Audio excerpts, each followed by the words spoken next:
Fans and followers, good afternoon. Here we have a guest, an exceptional guest today. It is our dear friend Rob Atkinson. Rob not only is a dear friend, but he's one of the most renowned and famous technology strategists in the US. He chairs a very important think tank based in Washington, D.C., ITIF, Information Technology Innovation Foundation, which is funded by the most important technology companies in the US, and is dialogue with the federal government in DC on issues of technology, trade, industrial policy, development, economy, and ITIF is a very important point of discussion and reflection about what the U.S. should be doing, what the world should be doing, what the Western world should be doing. And Rob recently has written an article saying, calling for a G2 in technology between Europe and the US, and to face the powerful rise of China in the technology field, trying to tackle and check the dominance, the increasing dominance of Chinese technology. It's a very good paper that we would like to discuss with you today. And he raised very important point. Basically, Rob makes a very blunt point. Europe should no hesitation, no middle ground. Europe and US should join together, pull together their technology strength to face the Chinese challenge and threat. But now I would like Rob to explain his thoughts to us, and then we have a little bit of discussion. Thank you, Rob. So, Alberto, it's great to see you again. I've long enjoyed our relationship, and Fabio, nice to meet you. Nice to meet you too. I think one of the biggest, I was listening yesterday, there was a 2-day podcast or conference by the Peterson Institute of International Economics here in Washington. And they had this big conference. I think the World Bank or the IMF, one of these annual things this year. So everybody's in town, Europeans and other people from all around the world. And I was listening to a bunch of these panels, and they basically were saying two things, really. When you boil everything down, they're saying two things. Number one, it doesn't matter what your industrial structure is. So there's a famous line by Michael Boskin, who used to be the chief economic advisor for President Bush, the first President Bush. And he famously said, potato chips, computer chips, what's the difference? That's what economists believe. They really, really, really believe that. And the second thing they believe is that markets are the best thing, and therefore, why do we even have national borders? I mean, national borders are just, they allow these rubes, these economic ignoramuses who don't really know economics to do things like put on tariffs. So the reason I say that is that, and this is certainly true in Europe, but also true in the US, in their ideal world, in the world they live in, China's not a threat. If China takes over aerospace, telecommunications equipment, AI, it doesn't really matter because we'll do something else. We'll be really good at farming. And secondly, they don't believe that industrial policy works. So everything China's doing to dominate these global industries, they think it's not only worthless, but harmful. And why that's so dangerous is we have to build a consensus that and Alberto, you know this, you've been in China, you know exactly what they're doing. They have a long-term strategy to not just win, but to dominate every advanced industry in the world. So they would be happy to get rid of Airbus and Boeing. That's what they want to do. Absolutely. They want to do the same thing in semiconductors, starting with memory. They want to do this. They're making that big play in telecom equipment. And the only reason Ericsson and Nokia would have gone out of business if it hadn't been for the Trump administration sort of forcing countries to not buy Nokia, not buy Huawei or ZTE. So we have to come to the realization that this is the biggest threat the West has ever faced from a techno-economic perspective. And unfortunately, I don't see the European leadership there. I don't see the American leadership, but there's a second problem in Europe, and I'll just stop there. The second problem in Europe is that the elite leaders and thought leaders and others, they see the challenge from China and the US as equal. They actually look at us as sort of an equal challenger in the same camp, because, oh my God, we did the IRA and we funded some clean energy. That to me is beyond belief that a serious European official can put us in the same category as China when it comes to techno-economic threat. We have a $1 trillion trade deficit. $1 trillion.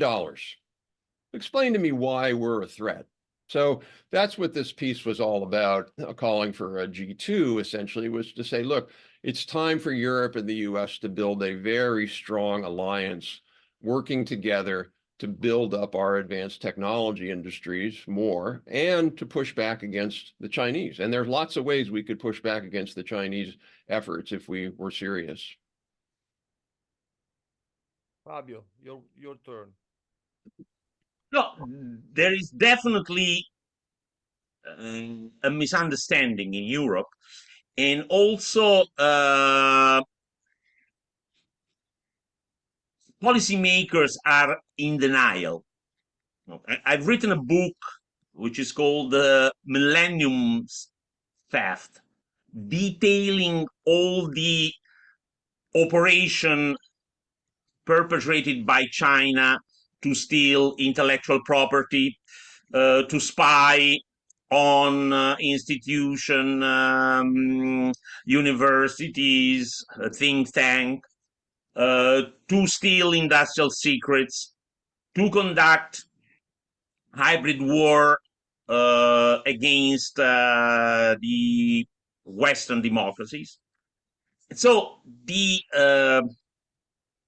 awareness, or better to say, lack thereof, among policymakers in Europe, Italy in particular, is stunning. They stick their head under the sand because they don't want to see, because seeing, acknowledging means taking action. And in Europe, taking action is a taboo. They want the easy life, they want the nice chit chat, they want to be friends with everybody, be it Iran, be it Venezuela, be it Russia, be it China. When any controversy arises, there is a reaction, or I would say an attitude of total ignorance, in the sense that they want to ignore what the problem might be, so that they can eschew their responsibilities. With China, it's obvious. With Russia, it's even more obvious, because the Putin strategy against the Western values, not even Western, let's say, democracy, Western countries, Western economies, started long ago, intensified in 2014 with the invasion of Crimea and Donbass, and was not met with any substantial reaction by the Western countries. And even now, the sanctions imposed on Russia are a joke. They're not enforced. Banks are free to do whatever. Russian banks are free to do whatever they want. So the number one emergency, I would say, is to spread awareness And as you rightfully said, I mean, economists, but I would say certain economists think that markets exist in a vacuum. They don't understand that markets rely on a set of rules. And if you have within a market somebody who does not abide to those rules, the market collapses. And that's what happened when we meaning the Western economies, and I include in that definition Japan, Australia, South Korea, I would say the OECD countries, to be more specific. When we let China inside the market, we did not bother to set rules that could be enforceable. And the WTO is not an institution capable of enforcing those rules. So the Chinese took advantage of the absence of enforceable rules and conducted a ruthless campaign against Western economies, Western values, Western democracy, which now belatedly we became aware. Actually, to Trump's credit, we must say that he was the first one to change the paradigm, because before Trump, free trade issues were never mixed with geopolitical issues. They would run on parallel tracks. So nobody would, unless in exceptional cases like Iran or I don't know other let's say rogue states, the commercial sanctions were never brought in discussion on geopolitical issues.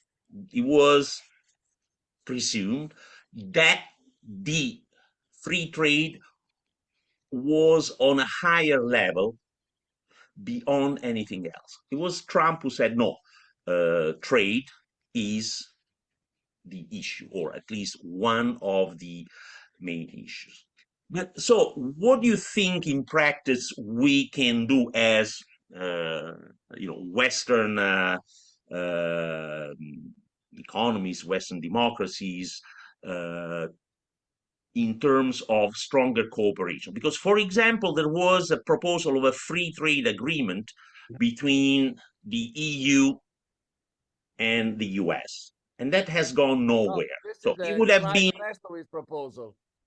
This is who? Clyde Prestowitz proposal. Yeah, exactly. So, but that hasn't gone anywhere. So how can we set the policy agenda on the right track, in your opinion? Well, Fabio, I 100% agree with everything you said. And I'll answer your question in just one second. I have to say, I think the biggest challenge is exactly what you said. It's so comfortable. You go to Italy, you go out and you have your little glass of wine, you beautiful thing, olive oil, and everybody's happy. Same thing in the rest of Europe. And there's this European hubris that it's the Americans who are the imperialists, and why are we stirring things up? And it's, men are from Mars, women are from Venus. Europe's from Venus, man. Let's get along with everybody. And it's built into this sort of self-conception of why Europe is superior. And it's, as you said, head in the sand. So the first important thing is we have to realize there's going to be a lot of pain, a lot of discomfort, a lot of disruption for us to be able to start going and taking the steps we need to take. What do we need to do? Well, Alberto, you mentioned, I think you mentioned the Clyde Prestowitz, a sort of longtime sort of advocate of industrial strategy. Clyde and I wrote an article in the Washington Post a few years ago, and we called for a NATO for trade. And what we meant by that was, I'll talk a little bit about why I don't think the WTO works anymore. We weren't talking about replacing, getting a new WTO, although we need to do that. What we were talking about was in NATO, is it Article 6? What's the one that is mutual defense? Article 5, mutual support in case of aggression. We need to have a NATO for trade in the sense of China is super smart. They pick they don't attack they never fight a two-front war. They always go after one country at a time. They went after Australia. They went after, I think, Estonia. And we got to basically say together, no, we're not going to stand for that. You cannot use commercial and technological aggression to kowtow, to make these countries kowtow to Beijing. So that's number one. We got to stand together. And yeah, that's going to piss off the Chinese. So what? Because if we all work together, they can't do anything against us. They can't attack, German firms, because if they attack German firms, we're all going to get together. Number two, the WTO cannot succeed against China because the WTO is, first of all, China's on the WTO, they veto everything. Secondly, the WTO is based upon you have to be able to show the written rules. You have to be able to show here's the administrative law history. Chinese are incredibly they're not naive. They know the WTO rules better than the WTO. We just have to create an alternative to the WTO, which should be based on Europe and the US, probably the Japanese, the Canadians, the Brits, but a new trading organization that does not let the Chinese in, and frankly, wouldn't let the Indians in for a long while. And in that world, it's going to be rules-based and enforceable. And that would free up the rest, this group, if you will, this free trading group, to begin to impose real sanctions, real penalties on the Chinese, which cannot be done under the WTO regime.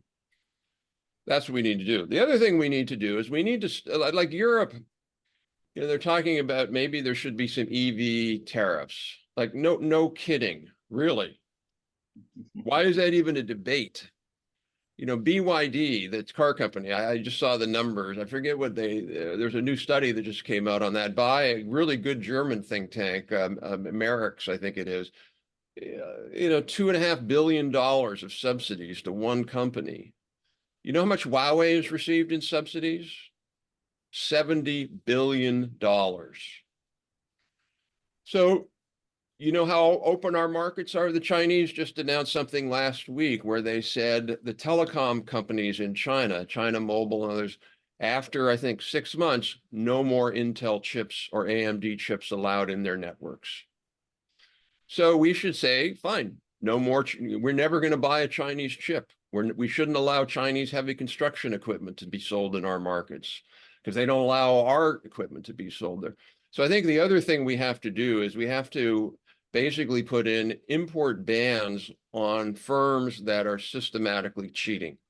Not just a few tariffs here and there, but import bans in the US, we can do that for a 10-year period. We need to do that together.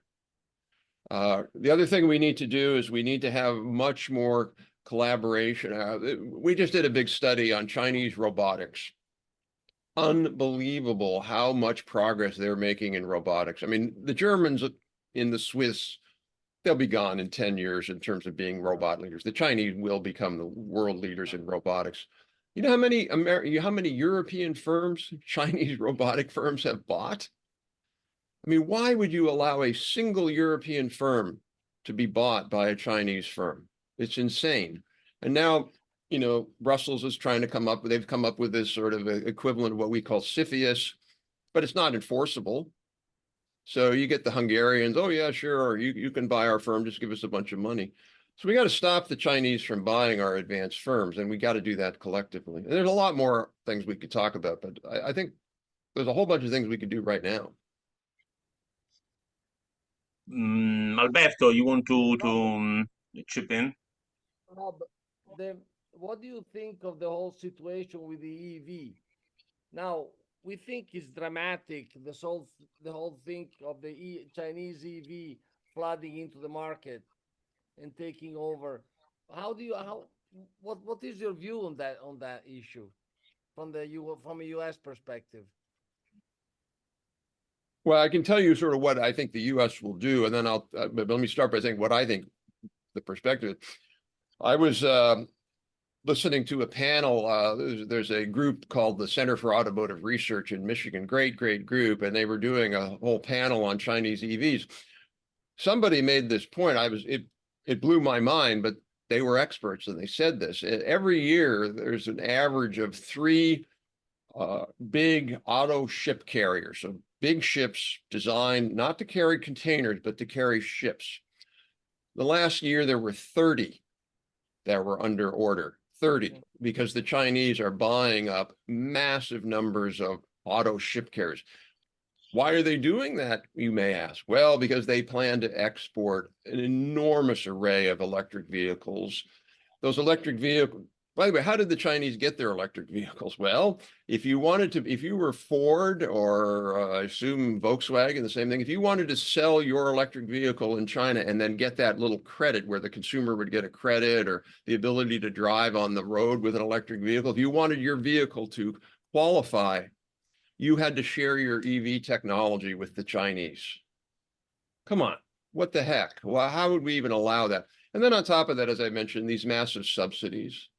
So the US and the Chinese and the Europeans should work together, and we should say, sorry, for a period of time, we're not going to allow any Chinese EVs to be sold. The other advantage the Chinese have, and it's an advantage that in some ways is good, in other ways, if the market were evolving normally, the EV market would be really earlier. And the only reason the EVs advanced so much in China is they forced, through coercion, people to buy EVs. Alberto, you've been to Beijing. If you want to drive on one of those roads, without paying an enormous amount of fees and stuff, and you just have an EV. Your plate says EV, and so all the Chinese consumers are like, man, I'm buying an EV. I get to drive on the freeway to work in the morning. We're not going to do that, and I hope we don't do that kind of thing in the West, because it's, consumers should get to pick what they want. So they just got this huge advantage, this sort of early stage advantage. And I think if we let them in right now, they've gained that advantage before the Volkswagens of the world, before the Fords of the world have been able to really mature and catch up. I think it's just going to decimate the industry. So at least a 10-year timeout. Let our car companies catch up and be able to compete more effectively. And then if there are then you should have tariffs or countervailing duties based upon the amount of subsidy. So that's what I would do. If you put tariffs or you ban the import of Chinese vehicles, would you allow Chinese to invest in EV factories in the US? So this is a really... Or in Mexico, Yeah. in Mexico, which is linked to the US by the free trade agreement. Right. I wish I had a really good answer to that, because it's an issue that I've been thinking a lot about. I think ultimately we're going to have to do that. So I think, Alberto, you remember, and Fabio, you remember the 80s and 90s with the Japanese challenge, and Absolutely. the sort of agreement was, hey, if you don't build your car factories here, we're gonna put a tariff on them, or we'll have import limits. And the METI in Japan realized they could read the handwriting on the wall, and they went to Toyota and Nissan and Subaru and everybody. You got to go build some factories. And by the way, they were really smart about it. They basically built factories in different states so they could get as many Senate votes as possible. Great strategy, really smart. I think ultimately we're going to have something similar to China. They're just going to be too big. They're going to be they're going to have so many. I think we're ultimately going to say, if you want to sell here, you have to build a greenfield factory here. But I wouldn't do it right away because I think, again, they've got this unfair lead that I think we got to at least let our producers catch up.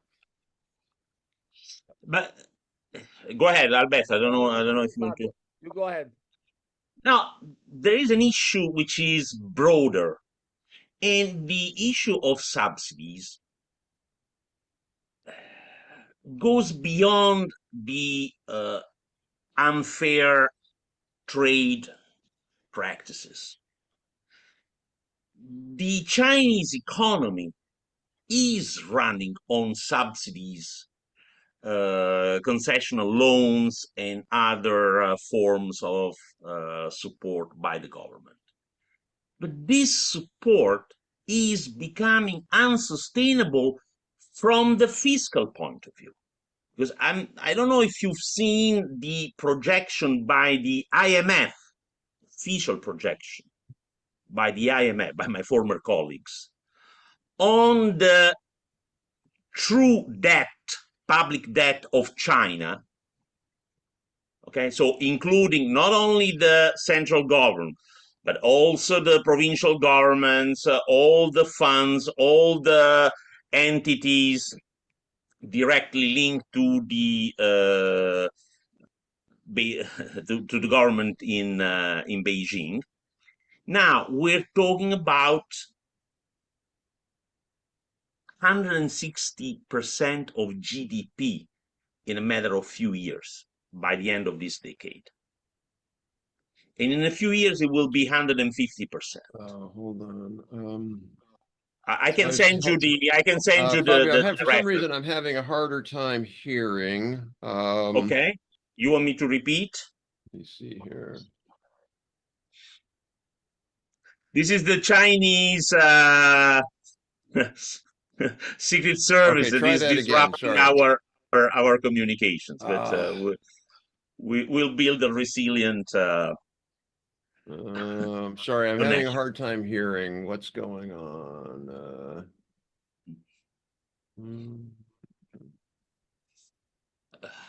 Let's see if we can solve the. Alberto, you hear me well, right? Yes. I wonder if I should log out and log back in. Was that going to mess everything up? No, not at all. Go ahead, try. We will come back in a few seconds. Okay, go ahead, go. Okay, so we're back. Puts our cybersecurity in place to counter this hacking by the Chinese Minister of State Security. So what I was saying, Rob, is that the amount of subsidies granted by the Chinese government to the industrial sector is becoming a global problem. China is a loose cannon because they build overcapacity in all sort of industrial sectors, and they're dumping this overcapacity on the global markets. But in doing so, they are accumulating a huge government debt. It's like a company. China is like a company that is producing at a loss. They're trying to recoup that loss by lowering the prices on international and domestic markets, hence the deflation. But this is a suicidal strategy because my former colleagues at the IMF estimate that the Chinese public debt, the total Chinese public debt, including provincial governments, central government, funds, and all public entities, will reach 160% by the end of this decade. So it's on an unsustainable path. And so China risks to be a global source of instability, a loose cannon for everybody, not only in the Western economies, but also in emerging economies, because Indonesia, Mexico, Brazil, India, they're all feeling the impact of these export dumping by China, and this can only intensify as time goes by.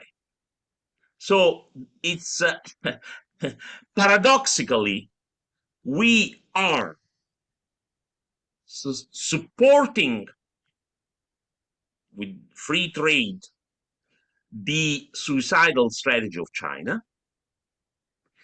And when ultimately China will be bankrupt, we will have to bear the consequences of that bankruptcy on international markets.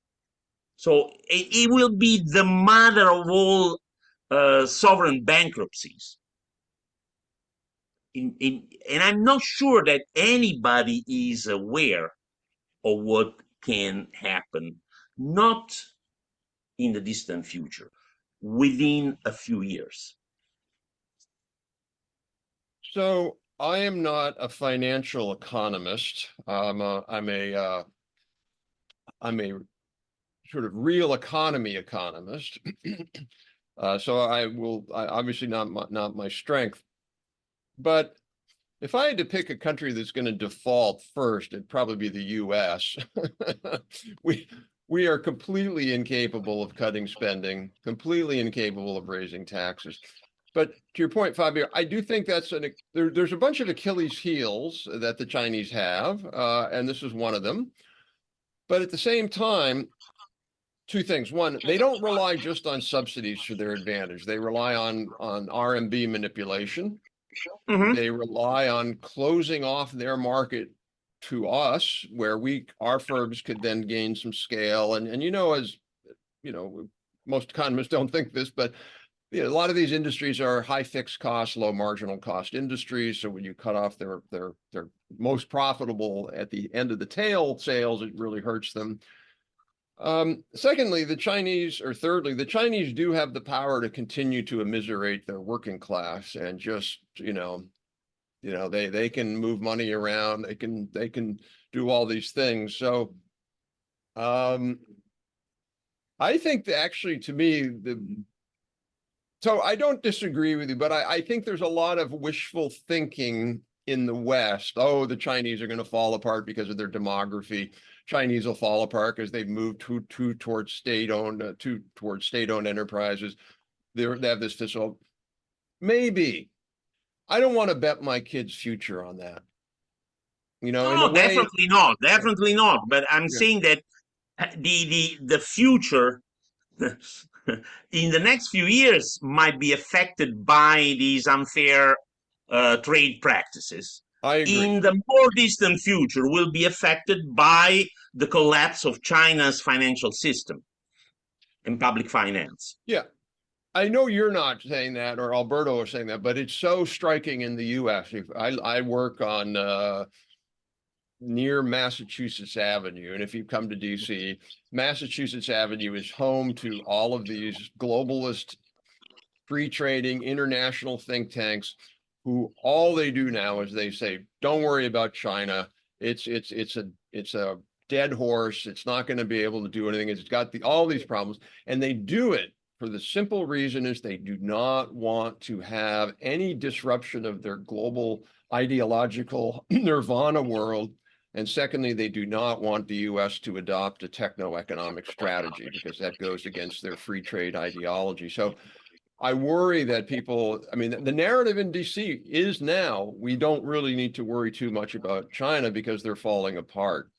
And yet you go and you look, we're doing a big study that'll be out in the fall looking at 10 advanced industries in China and how well they're doing: robotics, chemicals, semiconductors, nuclear power, space exploration, biopharmaceuticals, AI, quantum. It is scary. That's all I can say. What we're finding, it's scary. They're way ahead of where people think they are, and they're making faster progress than we think they are. So I agree. There's certainly, there's lots of different ways that the whole China thing could fall apart, but I think we should do our job to help that along and not just keep our fingers crossed. But so what would you do? What would be your 3, 4, 5 key recommendation if you were to address the decision makers, the policy makers on both sides of the Atlantic? What would you tell them? Yeah. So number one would be, we as a group So basically the G3, if you will, Japan, Europe, the US, and then I put the UK in there, maybe as a G3.5. We will no longer tolerate Chinese policies of picking us off one against another. Last year, I was in a meeting in the White House where we were talking about the Chinese ban on Micron memory chips. Now, why did China do that? Because they want to have more memory chips? Sure. The reason they did that is because Micron made a mistake by raising their hand and complaining about all the BS and unfair policies in China that were hurting Micron. The CCP then said, oh, if you're going to do that, we will put a gun to your head, we will pull the trigger. So I said to the White House, I said, this is a red line in the sand. If you allow this to happen, so my response to the White House when in this meeting, and there were like 8 of us at the meeting, I said, look, if they do this and they don't back off for negotiation, no more Chinese televisions ever imported to the US. Chinese imported an enormous number of televisions to the US. Fine, you want to do that? We'll do that, tit for tat. They didn't do it. So now what has China done? Last week, as I said, no more AMD and Intel chips in their telecom sector. So first thing I would do would be to say, we all have to work together and we have to tell the Chinese, you cannot retaliate against our companies. If we bring a trade case against you and you try retaliating against them, we'll bring 3 trade cases. We'll ban your imports. So number 1 is stand up to their aggression. Number 2 is systematically go through and identify the industries where they're competing in a systematically unfair way. Look, we all subsidize a bit, but if you look at European subsidies or US subsidies, they're 0.3%. Yeah, they're marginal. They're marginal. The Chinese is like, so fine. If we identify industries where you're doing that, you cannot sell into our market. End of story. Third, we have to punish the Chinese for intellectual property theft. We know it's happening, and we refuse to do anything. And then finally, we need to have a joint, serious advanced industry strategy to promote and support our own advanced industries working together. And that was one of the points of my article, is it really is time for Europe to get over its inferiority complex and stop talking about digital sovereignty and the American techno-imperialists. Give me a break. That's not where the challenge is. Get over that. Let's figure out how we can build a giant integrated automobile market, a drug market, aerospace. If I were Airbus, I'd be super worried right now because of COMAX subsidies. So stop worrying, stop complaining about Boeing and vice versa. Let's work together. And so I think that's what we really have to do. I'm not optimistic that we're going to do it, but I think that's what we should do. Rob, a few years ago, in 2018, it was pre-COVID, you and I signed a notarized long-term bet. Do you remember that? I do. I think I'm going to win. I think you're going to win. You basically said that the U.S. productivity will go up to 2.5%, something like that. I don't remember exactly the term, but you forecast a very high productivity increase for the U.S. It was the long term. Now, at that time, there was no hype about AI. There was no hype. But when you signed that bet with me, did you have AI in mind? What did you have in mind? No, I had AI in mind. Betting on AI? Yeah, among other things, I think autonomous systems, robotics, which are AI enabled, and I think. But Alberto, if I made that bet now, I might not make that bet because. 2 reasons why. One is I think AI is overhyped. I can do a really great. We've got this new book coming out in May 7th. It's called Technology, Fears, and Scapegoats: 40 Myths About the Innovation Economy. And we designed a cover ourselves, this beautiful cover, which the publisher decided not to use. They used another one we don't like. But we didn't need an artist to do that. We just did it ourselves. It took us 2 minutes. but that's pretty narrow kind of stuff. So number one, I think AI is maybe going to be less than people think. But secondly, and more importantly, we don't have a real strategy for boosting productivity in the US. We have a tax law that Trump pushed in 2018, and among its provisions, which has now expired, was the ability for companies to expense for tax purposes machinery and equipment. So you buy a new machine, you can write it off in the first year as opposed to amortize it over 8 or 12. That's gone away. Because the Democrats think that's corporate welfare. So we don't really have a policy in the U.S. to think about productivity. If you think about what the current administration is doing, it's all equity, it's all redistribution, it's all fairness. They actually have a narrative. That's one of the 40 myths in our book. One of the myths is that productivity no longer helps American workers. That now has become the narrative. And when you go through it and you compare, you have to use, Fabio, you're an economist, you have to use the same deflator for the consumption as the production. You have to include non-wage compensation. When you do all that, it's pretty close. Productivity and wages. The problem is we haven't had high productivity. So the center left and the left, and actually now some on the right in the U.S. have basically given up on productivity. Well, we better just do redistribute. We'll make the rich pay more. I'm happy to have the rich pay more, but that's not going to solve a lot of problems. So I'm more worried, Alberto, because I think our policies now are not even supportive of productivity. They're sort of antagonistic towards productivity. And the EU is even worse. I mean, if you look at the EU regulatory morass on new technologies coming out of Brussels, geez, it's going to be even harder for the EU, I would argue. Yeah, I totally agree. No, but this issue that you just pointed out in terms of identity of views between left and certain parts of the conservatives is evident in Italy as well. We moved in a matter of a few years from an extreme left government to now an extreme right government on paper. When you look at economic policies, they are identical. Mm. Maybe the left emphasizes more the small craftsmen or the small and medium-sized enterprises in I don't know, ONG, let's say. And the right emphasizes the agribusiness or taxi drivers.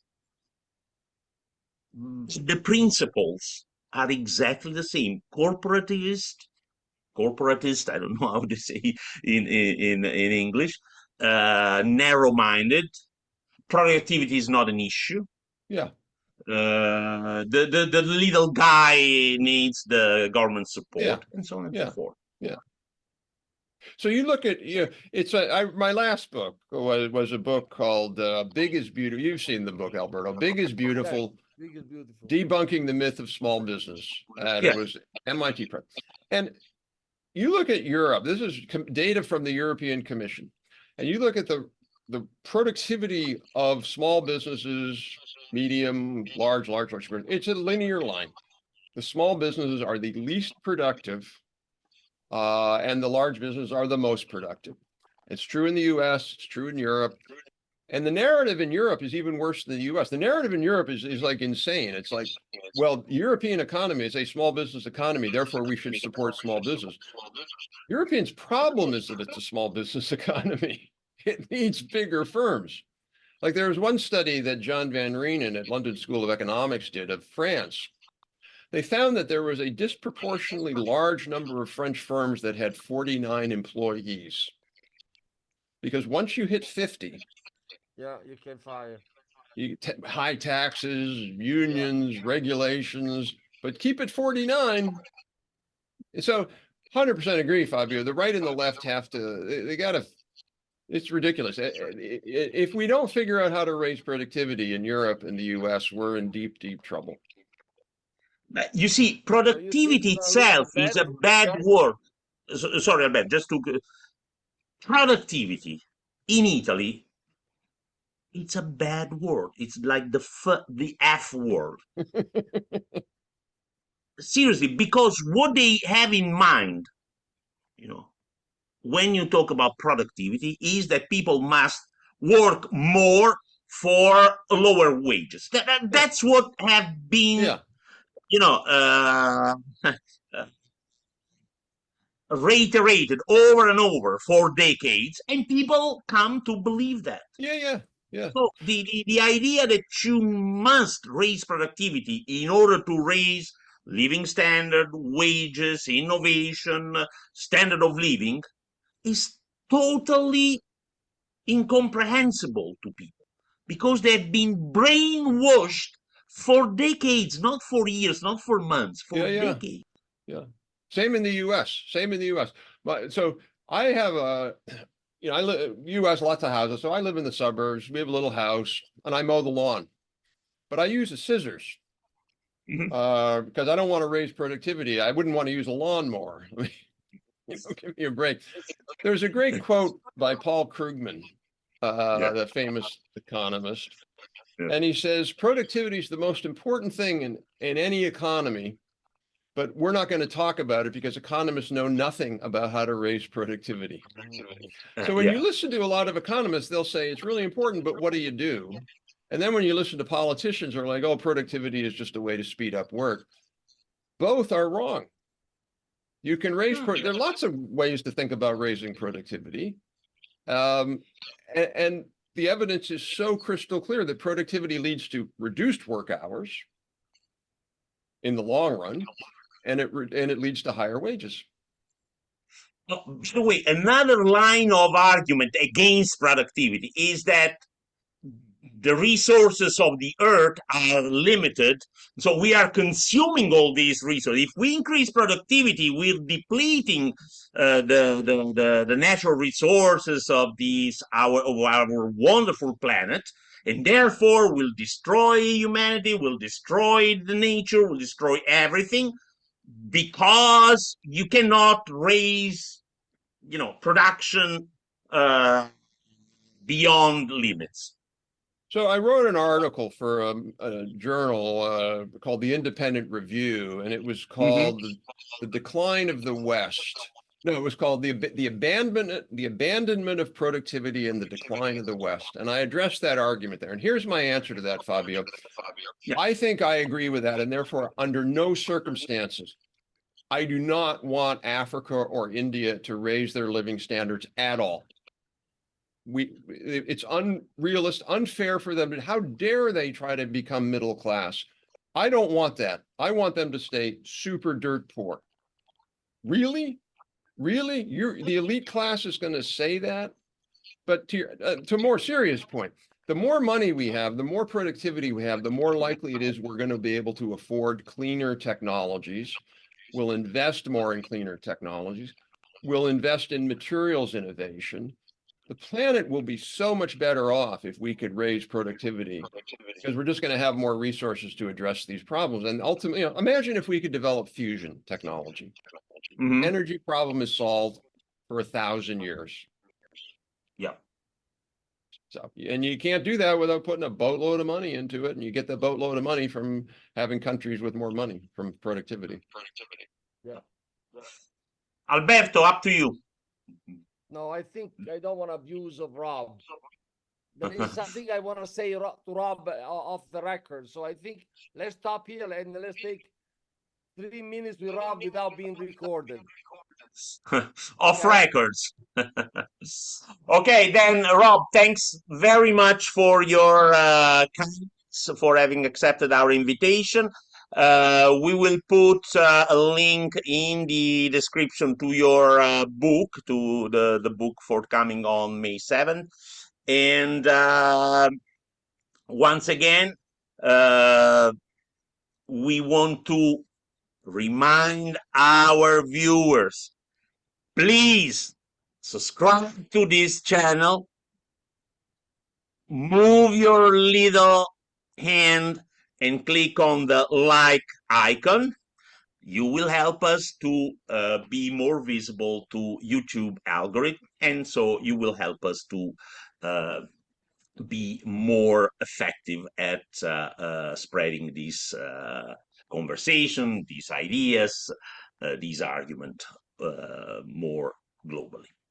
Thanks a lot, Rob. All the Don't best. hang up, Rob. Don't hang up.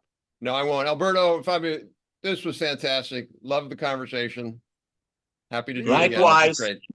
We Likewise. loved having We'll you. Listen, Rob, Fabio.